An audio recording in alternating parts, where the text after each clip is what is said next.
Hi friends, ఇవాళ recipe ఏమోని చిట్టి ముత్యాలతో chicken biryani కొబ్బరిపాలతో try చేస్తున్నాను. చాలా టేస్టీగా ఉంటుంది, చాలా బాగుంటుంది. రాజుల బిర్యానీ ఎప్పుడు చిట్టి ముత్యాలతోనే చేస్తారు. అయితే దానికి కావాల్సిన పదార్థాలు: కేజీ చికెన్. నేను ఆల్రెడీ కొబ్బరికాయ కట్ చేసి ఒక కొబ్బరికాయ ముక్కలు పెట్టుకున్నాను. మిక్సీ కొబ్బరిపాలు తీసుకుందాం. నెక్స్ట్ 4 ఉల్లిపాయలు, 5 టమాటీలు, 6 ఎల్లుల్లిపాయలు, అల్లం ఈ మాత్రం సరిపోతుంది. పచ్చిమిరపకాయలు 10, కల్లుప్పు, కారం, చికెన్ మసాలా, ధనియాల పౌడర్, బిర్యానీ ఆకు, 3 అనాస పూలు, 4 దాల్చిన చెక్కలు, 6 యాలుక్కాయలు, 10 లవంగాలు, ఒక మరాఠీ మొగ్గ, నెయ్యి 50 గ్రాములు, ఆయిల్ 50 గ్రాములు, పుదీనా, కొత్తిమీర. నెక్స్ట్ చిట్టి ముత్యాల బిర్యానీ చూపిస్తాను. చాలా టేస్టీగా ఉంటుంది. ఈ రైస్తో బిర్యానీ చేసుకుంటే చాలా బాగుంటుంది. చిట్టి ముత్యాల రైస్ చాలా బాగుంటుంది. రాజుల బిర్యానీ ఎప్పుడు ఈ చిట్టి ముత్యాలతోనే చేస్తారు. మీరు ఎప్పుడు రొటీన్గా బాస్మతి మామూలు రైస్తో చేస్తారు, కానీ ఈ రైస్తో చాలా టేస్టీగా ఉంటుంది. ఎప్పుడు ఇది తప్పక ట్రై చేయండి. ఎప్పుడు ఇంత టేస్టీ బిర్యానీ కూడా మీరు తిని ఉండరు. చూడండి, నేను కేజీ రైస్, ఒక ప్యాకెట్ కేజీ అవుతుంది. కేజీ రైస్ తీసుకుంటున్నాను.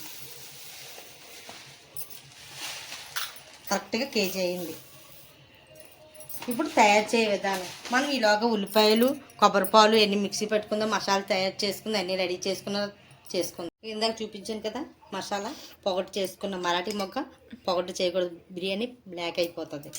ఇది అల్లం వెల్లుల్లి పేస్ట్, ఇంకో కొబ్బరికాయ పేస్ట్ చేసుకున్నాం. ఇప్పుడు ఇది ఈ విధంగా వడపెట్టుకోవాలి. పాలు ఆ పిప్పు మొత్తం తీసేయాలి. పిప్పు ఉండదు, ఖాళీ పాలే మనకి బిర్యానీ యూజ్ అవుతాయి. మొత్తం ఆ పాలతోనే మనం బిర్యానీ తయారు చేసుకోవాలి.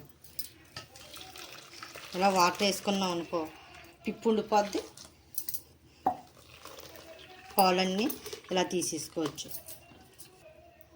ముందు కొంచెం తీసుకున్నాం పాలు, ఇంకా పిప్పు ఉన్నది కదా, ఈ పిప్పుని ఈ వాటర్లో వేసేసుకుందాం. ఈ వాటర్లోనే వేసుకుంటే ఈ వాటర్ నుండి పాలు తీసేసుకోవచ్చు. నీళ్ళు బదులు ఈ పాలే మనం బిర్యానీ చేసుకుందాం. పిప్పు కొబ్బరికాయ మొత్తం వేసుకున్నాక పిప్పు నోటి తగిలి బిర్యానీ బాగోదు. పిప్పులాగా ఉంటుంది నోటికి. వాళ్ళు సరే, స్టార్ట్ చేద్దాం బిర్యానీ తయారు చేయడం. రైస్ మనం నానబెట్టవలసిన పని లేదు. జస్ట్ కడిగేసుకొని రైస్ అలాగే వేసుకుంటే సరిపోదు. ఒక 5 నిమిషాలు నానినా ఏమి ఇబ్బంది ఉండదు. కడిగేసి అప్పుడు వేసుకుందాం. 2 లోటాల రైస్ కదా. సరే, తయారు చేద్దాం, తెలుసుకుందాం. ముందుగా స్టవ్ వెలిగించుకున్నాం కదా, వేసాను బిర్యానీ డిష్ని. నెక్స్ట్ 50 గ్రాముల నెయ్యి, 50 గ్రాముల ఆయిల్. ఎందుకంటే ఈ ఆయిల్ తక్కువే పడుతుంది. చికెన్లో ఆయిల్ ఉంటుంది కాబట్టి తక్కువైనా సరిపోతుంది. చికెన్లో ఆయిల్ ఉండడం వల్ల.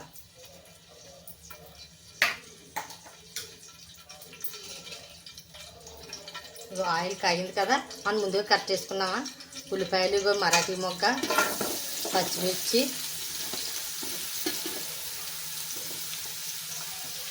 ఇగో బిర్యానీ ఆకు,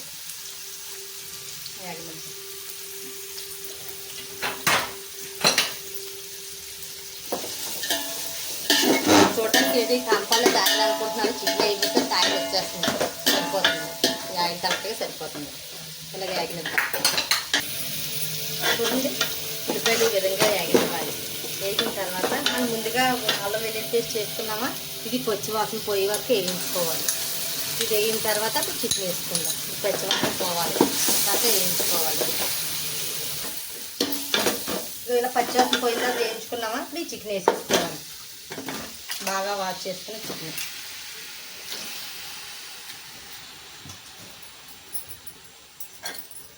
చికెన్ వేసుకుంటే చికెన్ కూడా బాగా వేగనివ్వాలి. చికెన్ బాగా వేగితేనే నీ స్మెల్ ఉండదు. పసుపు కింద పసుపు చెప్పడం మర్చిపోయాను.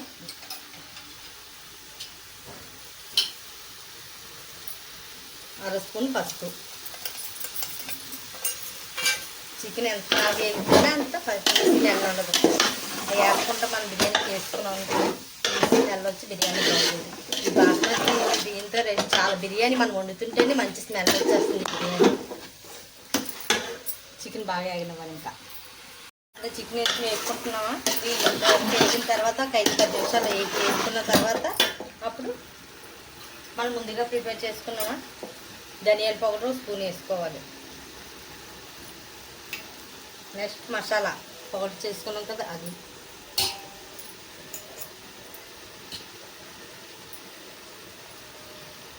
చికెన్ మసాలా 1 స్పూను, కారం 1 స్పూను. మనం రాళ్ళుప్పు ఎక్కువ వాడుతూ ఉంటాము, కల్లుప్పు కొంచెం వేసుకుంటున్నాను. పుదీనా, కొత్తిమీర ఇవి బాగా ఏగనియాలి. బాగా వేసి ఆయిల్ అంతా పైకి తేలిన తర్వాత అప్పుడు మనం వాటర్ వేసుకోవాలి. కొబ్బరి పాలు చికెన్లో ఆయిల్ అంతా బయటకు రావాలి. నెక్స్ట్ టమాటీ,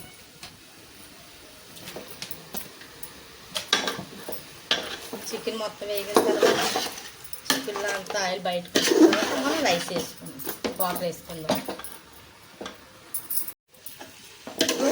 చికెన్కి మొత్తం ఉప్పు కారం మసాలా పట్టేటప్పుడు బాగా ఏగనిచ్చాను. ఇలా బాగా వేగితేనే నీ స్మెల్ ఉండదు. నెక్స్ట్ ఇప్పుడు కొబ్బరి పాలు వేసుకుందాం. చూడండి ఆయిల్ కూడా తేలుతుంది.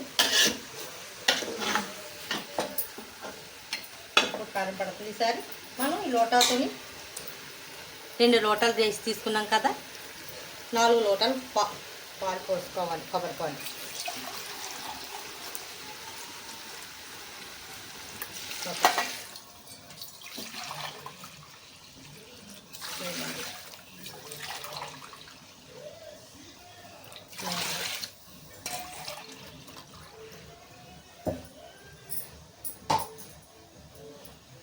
ఇగో 4. ఒకవేళ చాలా పైన కొంచెం వాటర్ వేసుకుంటాను, మళ్ళీ ఇబ్బంది ఏమి ఉండదు. కరెక్ట్గానే వేసుకోవాలి. వాటర్ ఎక్కువైతే మళ్ళీ అన్నం ముద్ద అయిపోతుంది. ఇది కొంచెం అన్నం పొడి పొడి కానీ చిన్న కొద్దిగా ఉన్నట్టు ఉంటుంది. అందుకని కరెక్ట్గా వాటర్ వేసుకోవాలి. ఎక్కువ వేసుకుంటే అన్నం జాబ్ అయిపోతుంది. నెక్స్ట్ ఇందాక ఉప్పు వేసుకున్నాం కదా, ఫస్ట్ కొంచెం మళ్ళీ రుచికి సరిపడా ఉప్పు వేసుకొని అరగనివ్వాలి.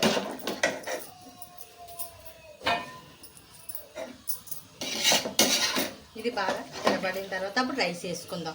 ఈ రైస్ మనం ఇందాక తీసుకున్నాం రైస్, ఇదిగో 2 లోటాల రైసు. ఇది వాష్ చేసి కడిగేసుకొని పక్కన పెట్టుకుందాం. ఈ రైస్ బిర్యానీ కడుగుతుంటేనే బిర్యానీ స్మెల్ అంత ఫ్లేవర్గా ఉంటుంది. కడుగుతుంటేనే అంత స్మెల్ వస్తుంది అన్నమాట బిర్యానీ. ఇది కడిగేసి పక్కన పెట్టుకుందాం. ఇలాగ ఎసరు మరుగుతుంది. ఎసరు మరిగిపోయింది కదా, మనం రైస్ కడిగి ఉంచుకున్నాం కదా, ఈ రైస్ వేసేసుకుందాం. నాకు రుచికి సరిపోయింది, ఉప్పు సరిపోయింది కరెక్ట్గానా. మనం ఇప్పుడు రుచికి సరిపడా ఉప్పు వేసుకుంటే బిర్యానీ ఏదైనా టేస్టీగా ఉంటుంది. ఎసరు మరిగిపోయింది కదా, నేను రైస్ వేసేసుకుంటున్నాను. ఈ చిట్టి ముత్యాల రైస్ సూపర్ మార్కెట్లో దొరుకుతాయి. ఈ బెంగాలీ పశ్చిమ బెంగాల్ సైడ్ ఎక్కువ ఈ రైస్తోనే బిర్యానీ చేసుకుంటారు.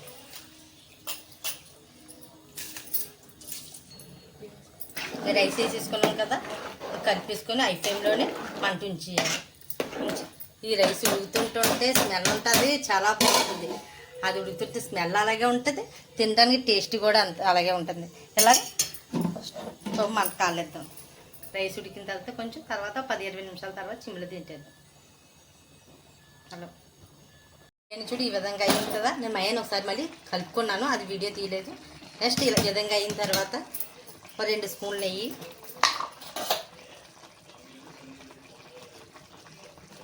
పైన వేసి మళ్ళీ కొంచెం కొత్తిమీర కూడా వేసి కలిపేసుకొని అప్పుడు మంట సిమ్లో పెట్టేసుకోవాలి. విధంగా కలిపేసుకున్నాం కదా, సరే మంట సిమ్లో పెట్టేసుకోవాలి. సిమ్లో పెట్టుకుంటే అలా మగ్గుతుంది. ఇదో బిర్యానీ కూడా రెడీ అయిపోయింది. చిట్టి ముత్యాల చికెన్ బిర్యానీ కొబ్బరి పాలతో చూడండి ఎంత బాగుందో చూడండి. ఇది అయిపోయిన తర్వాత స్టవ్ కట్టేసుకోవాలి. మనం హై ఫ్లేమ్లో పెట్టిన తర్వాత సిమ్లో పెట్టిన తర్వాత 10 నిమిషాలు అలా ఉంచుకున్నామా, ఇప్పుడు స్టవ్ ఆపేసిన తర్వాత ఓ 10 నిమిషాలు అలా ఉంటే అందులో ఉన్న వాటర్ అంతా లాగేసుకొని అన్నం పొడి పొడిగా ఉంటుంది, చాలా టేస్టీగా ఉంటుంది. ఒక 10 నిమిషాలు అలా ఉంచేద్దాం, అప్పుడు మనం వడ్డించుకుందాం. ఇంకో 10 నిమిషాలు స్టవ్ ఆపింది, 10 నిమిషాలు పక్కన టేస్టీ టేస్టీ చిట్టి ముత్యాల చికెన్ బిర్యానీ రెడీ. చాలా టేస్టీగా ఉంది. అంటే మామూలు రైస్ కంటే ఇది అంత పొడిగా రాదు, కానీ ఎప్పుడు మీరు తినండి అంత టేస్టీగా ఉంటుంది బిర్యానీ. ఈ రైస్తో తప్పక ట్రై చేయండి, బిర్యానీ చాలా టేస్టీగా ఉంది. ఇదిగోండి టేస్టీ టేస్టీ చిట్టి ముత్యాల చికెన్ బిర్యానీ కొబ్బరిపాలతో ట్రై చేశాను. చాలా టేస్టీగా ఉంది. మీరు తప్పక ట్రై చేయండి. మీరు ఒకసారి మీరు చేసి పెట్టేది మీ పిల్లలకండి పెద్దల వరకు కంపల్సరీ మళ్ళీ ఎలాగ ట్రై పెట్టమంటారు తయారు చేసి. తప్పక ట్రై చేయండి ఈ బిర్యానీ. ఈ వీడియో నచ్చినట్లయితే లైక్ చేయండి, షేర్ చేయండి, సబ్స్క్రైబ్ చేయండి.